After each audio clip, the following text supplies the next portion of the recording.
Bem-vindo a todos. Nós vamos começar a nossa prática hoje, estabelecendo a nossa motivação pura, estabelecendo a nossa motivação de que, através do nosso treinamento, nós possamos revelar o nosso estado de sabedoria, a nossa natureza búdica, para o benefício de todos os seres que buscam um estado de liberdade, liberdade de sofrimento. Então, nós estabelecemos essa motivação.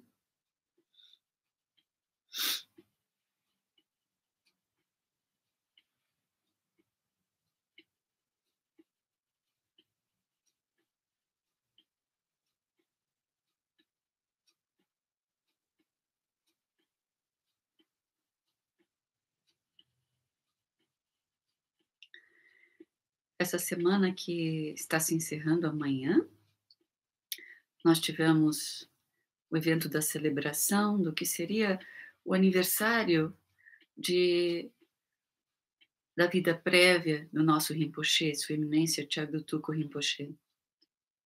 E claro que no nosso treinamento, e em particular no treinamento do Vajrayana, a nossa relação com o professor é algo extremamente importante.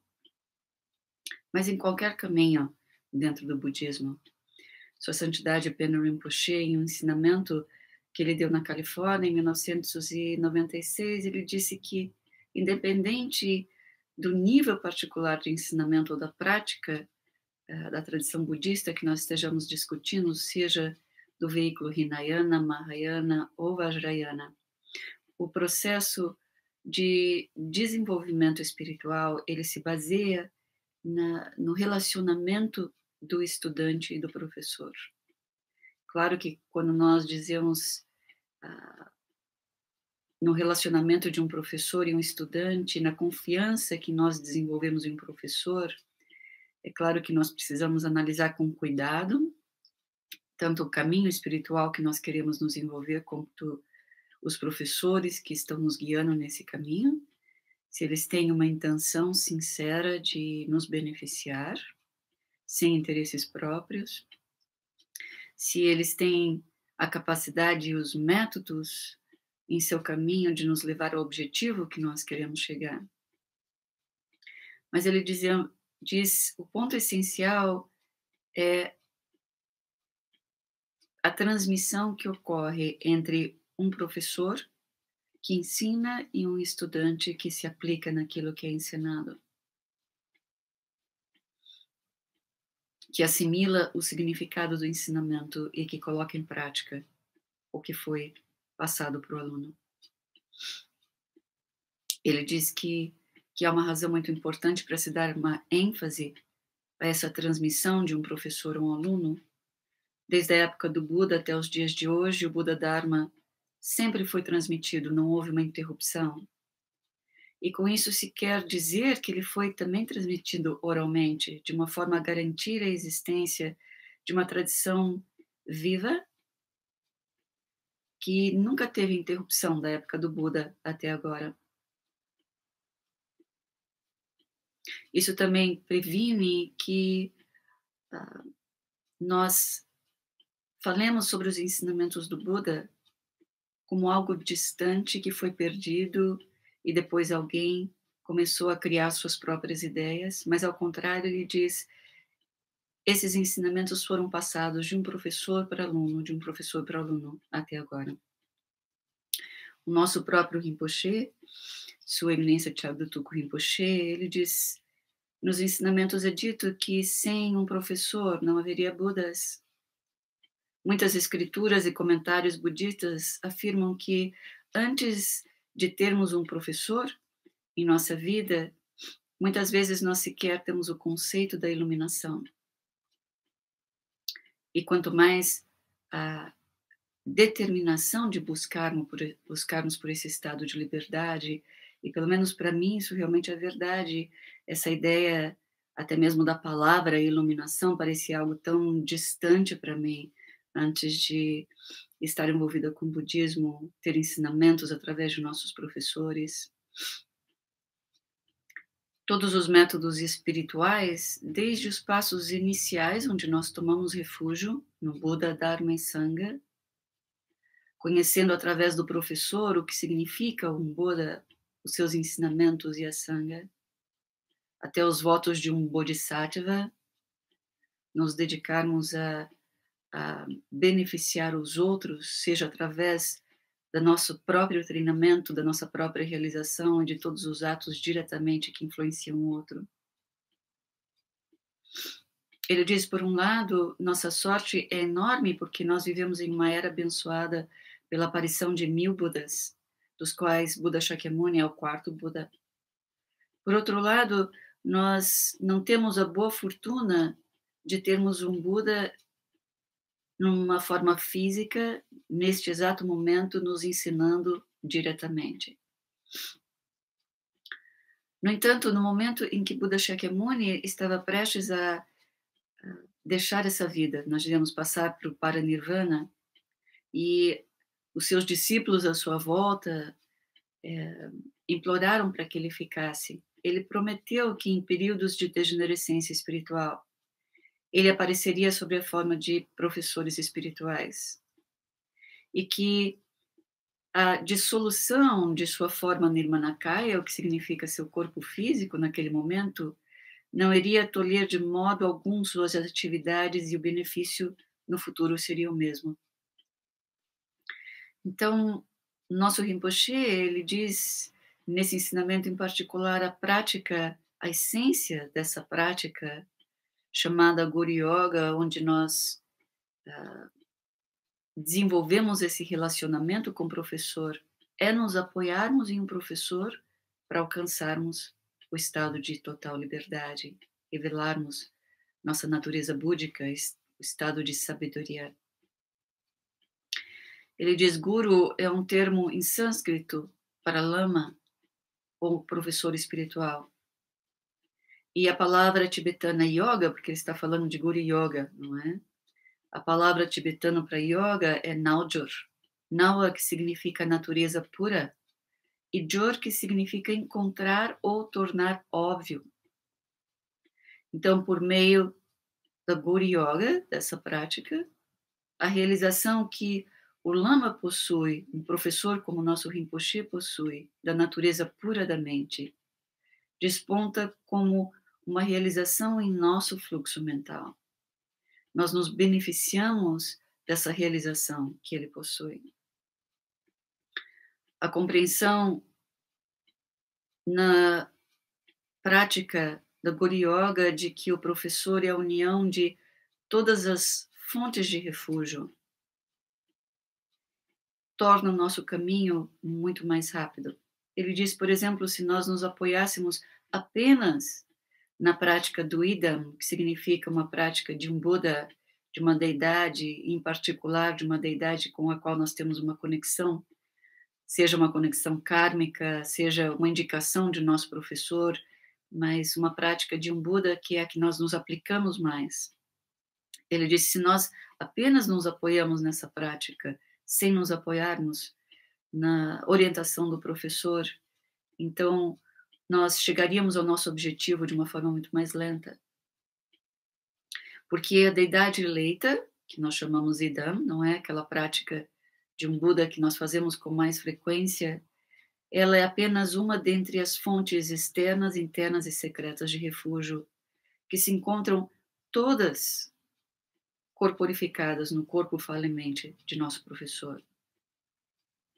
O professor corporifica as 3 joias, que são o Buda, Dharma e a Sangha, as 3 raízes, que são o Lama, Idam e a Dakini, a deidade da prosperidade, os protetores do Dharma e os 3 Kayas. A mente do Lama, a realização que o Lama tem da verdade absoluta de como as coisas realmente são, é identificada como um princípio, como o princípio do Buda nas 3 joias. A fala do Lama incorpora o princípio do Dharma, a transmissão verbal dos ensinamentos que beneficiam todos aqueles que os escutam. O corpo do Lama corresponde ao princípio da Sangha, a realização das atividades virtuosas que levam os seres ao estado de realização. e liberação. Além disso, a forma física do professor corporifica a primeira das três raízes, que é o lama como a fonte das bênçãos. Através dele nós recebemos bênçãos. Embora nós não tenhamos o karma de ter recebido ensinamentos diretamente de Buda Shakyamuni, o professor, ele fala como o Buda teria falado para nós. Ele utiliza os meios para nos guiar que o Buda teria utilizado. Nós recebemos as bênçãos do professor de uma forma direta, alguém como o nosso Rinpoche, por exemplo, por meio de iniciações, instruções e uma orientação para a nossa prática. O professor nos apresenta o fato de que a existência cíclica é sofrimento, é um estado de sofrimento, a necessidade de buscarmos a liberação desse sofrimento e os meios de como nós chegamos a esse objetivo. Após ouvir e aplicar os ensinamentos do professor, nós começamos a experienciar, ele diz, um espírito de renúncia, o que significa reconhecermos o sofrimento, reconhecermos que eles surgem através de nossas negatividades e confusões, que surgem através do fato de ignorarmos as coisas como elas realmente são. E por isso nós começamos a ter uma atitude interna, um desejo de renúncia às nossas próprias negatividades, que são as geradoras do sofrimento. Ele nos ensina a nos afastarmos de pensamentos e de ações contraproducentes. Ele nos ensina a nos desenvolvermos espiritualmente, cultivando aquilo que é frutífero para nós e para o outro. Nos mostra onde está o que é a ignorância, onde havia apenas uma mente comum e conceitual. Através de seus ensinamentos e sua orientação na prática, nós começamos a experienciar mais sabedoria, nós começamos a experienciar mais diferentes níveis de liberdade, mesmo no momento em que nós deixamos de nos levar por uma raiva, nós deixamos de nos levar por uma emoção negativa, nós já começamos a experienciar algum nível de liberdade. Nossos interesses autocentrados e os venenos de nossa mente, se nós aplicamos suas orientações, começam a diminuir e a nossa capacidade de lidarmos com eles. E com isso a nossa percepção de mundo começa a mudar. E essas todas são bênçãos que nós recebemos de nosso professor.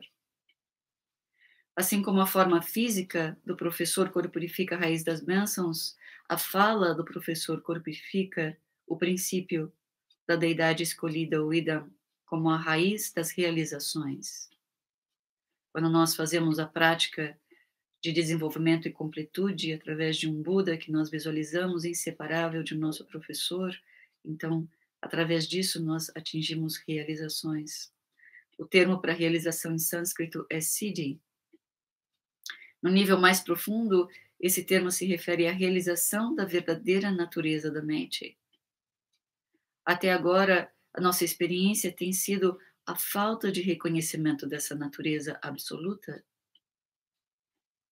e, com isso, a perpetuação dos ciclos do samsara. Porque nós ainda estamos envolvidos com negatividades e confusões. Entretanto, conhecer a natureza de nossa própria mente é o que nós tanto buscamos. Ao amadurecermos através dos diferentes níveis de transmissão que o professor nos dá, iniciações e ensinamentos, ao sustentarmos a nossa prática com bênçãos e inspiração, o professor nos capacita a vivenciarmos diretamente a verdadeira natureza da mente. Idam, ou a nossa deidade escolhida, significa um compromisso mental. O compromisso de ouvir e aplicar sem erro os métodos que nos foram dados pelo nosso professor. Ao mantermos esse compromisso, nós alcançamos a realização. Por isso nós dizemos que a fala e os ensinamentos do professor são inseparáveis do idam, nosso compromisso mental da deidade escolhida. A mente do lama corporifica a terceira das três raízes da Dakini, o princípio feminino de sabedoria, a raiz das circunstâncias auspiciosas das atividades iluminadas. Quando a experiência da natureza verdadeira dos fenômenos torna-se um estado contínuo de realização, então as atividades iluminadas se manifestam sem esforço constantemente. Geralmente nós nos referimos a essas atividades iluminadas como 4 categorias. A atividade iluminada de pacificação, incrementação, magnetização e uma intervenção irada direta. No nível relativo, a pacificação significa atenuarmos nossos medos e sofrimento. Incrementação significa fazer crescer méritos, longevidade e saúde nessa vida. Magnetizar significa reunir as circunstâncias necessárias para sustentarmos o nosso desenvolvimento espiritual. E a intervenção irada direta significa rapidamente transpassarmos os obstáculos que nós encontramos no caminho. Mas cada uma dessas atividades também tem uma função mais profunda. A atividade última da pacificação dissipa os venenos da mente e sua própria base, inclusive dissipando a ignorância de não reconhecermos a natureza verdadeira da nossa própria mente de todos os fenômenos. A incrementação última leva à acumulação de mérito e sabedoria à sua expressão mais plena.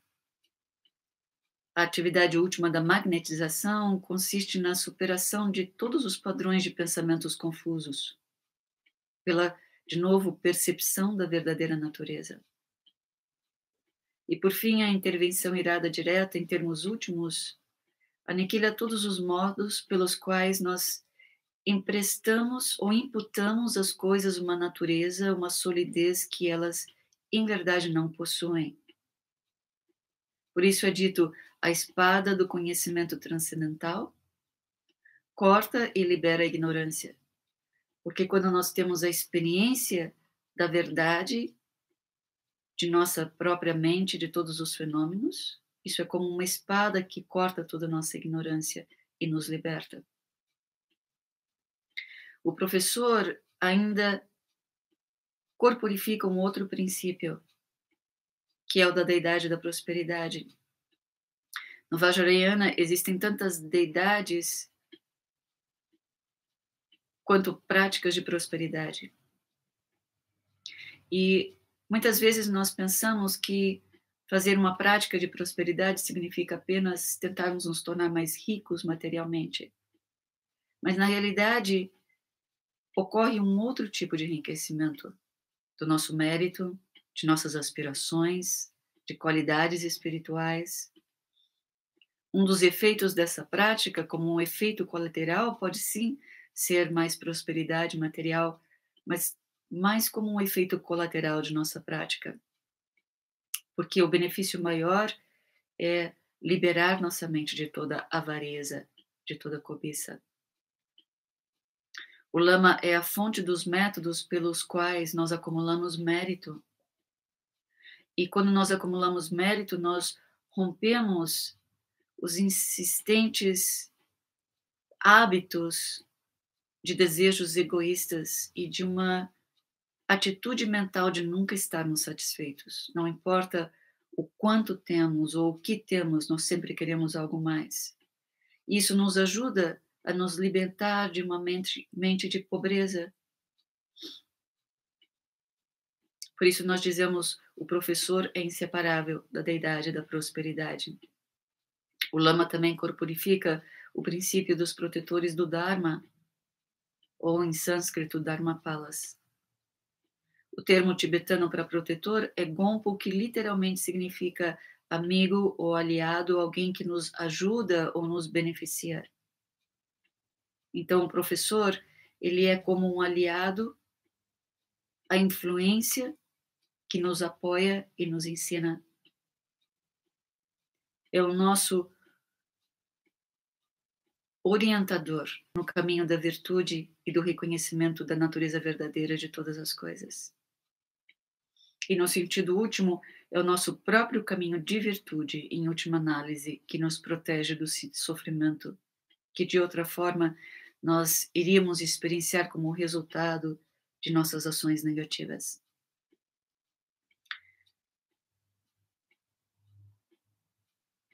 É o professor que nos instrui acerca das consequências do que não é virtuoso, dos benefícios do que é virtuoso.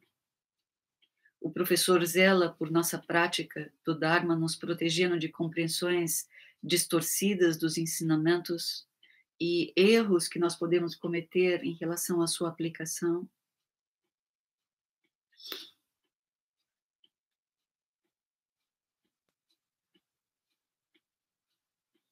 O professor também corporifica os 3 kayas, Dharmakaya, Sambhogakaya e Nirmanakaya. Ele diz: a vida é muito curta e nós não temos tempo de reinventar a roda. Nós nem podemos também aprender tudo apenas lendo livros, porque o que nós obtemos por meio da leitura é algo extremamente subjetivo. Por exemplo, nós podemos ter várias pessoas que leem o mesmo texto ou o mesmo livro, mas é possível que cada uma delas tenha uma interpretação diferente daquilo que leu. Um livro não nos apresenta uma crítica do que nós estamos, de como nós estamos entendendo o que está sendo lido. Ele não é capaz de nos dizer: espere aí, não foi exatamente isso que eu quis dizer. Consequentemente, nós não temos como aferir a compreensão do que está realmente sendo dito ali. Por isso ele diz: apenas palavras e conceitos não são suficientes para nos liberar. É importante que, através do caminho que nós trilhamos, a liberdade seja encontrada.